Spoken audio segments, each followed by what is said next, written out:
मध्ये संपवली असती आम्ही की जाऊ द्या, जे होईल ते होईल.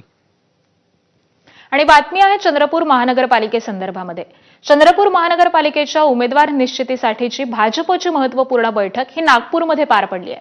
या बैठकीमध्ये आमदार सुधीर मुनगंटीवार आणि किशोर जोरगेवारांमध्ये पुन्हा खडाजंगी झाल्याची माहिती आहे. याआधी गुरुवारी याच विषयावरती नागपूरमध्ये झालेली बैठक ही वादळी ठरलेली होती. तर कालच्या बैठकीमध्ये दोन्ही नेत्यांकडून उमेदवारांच्या स्वतंत्र याद्या या सोपवण्यात आलेल्या होत्या. मात्र मुनगंटीवार आणि जोरगेवार यांच्यातील वाद पाहता आता पक्षश्रेष्ठींनी चंद्रपूरच्या भाजप उमेदवारांचा वाद हा मुख्यमंत्री देवेंद्र फडणवीस यांच्या कोर्टामध्ये टाकल्याची माहिती सूत्रांनी दिली आहे. तर आज देवेंद्र फडणवीस यावरती अंतिम निर्णय घेणार आहेत.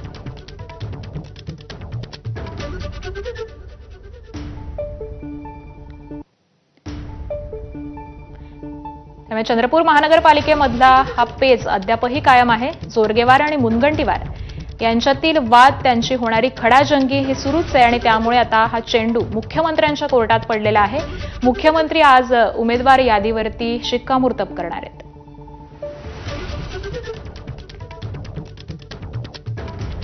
याआधी झालेल्या दोन्ही बैठकांमध्ये या दोन्ही नेत्यांमध्ये खडाजंगी झालेली होती आणि त्यामुळे आता सगळी सूत्र ही मुख्यमंत्र्यांकडे सुपूर्द करण्यात आली आहेत. उल्हासनगर महापालिकेमध्ये शिवसेना भाजप युती होणार नसल्याचे संकेत हे भाजपचे निवडणूक प्रभारी प्रदीप रामचंदानी यांनी दिलेत. उमेदवारी अर्ज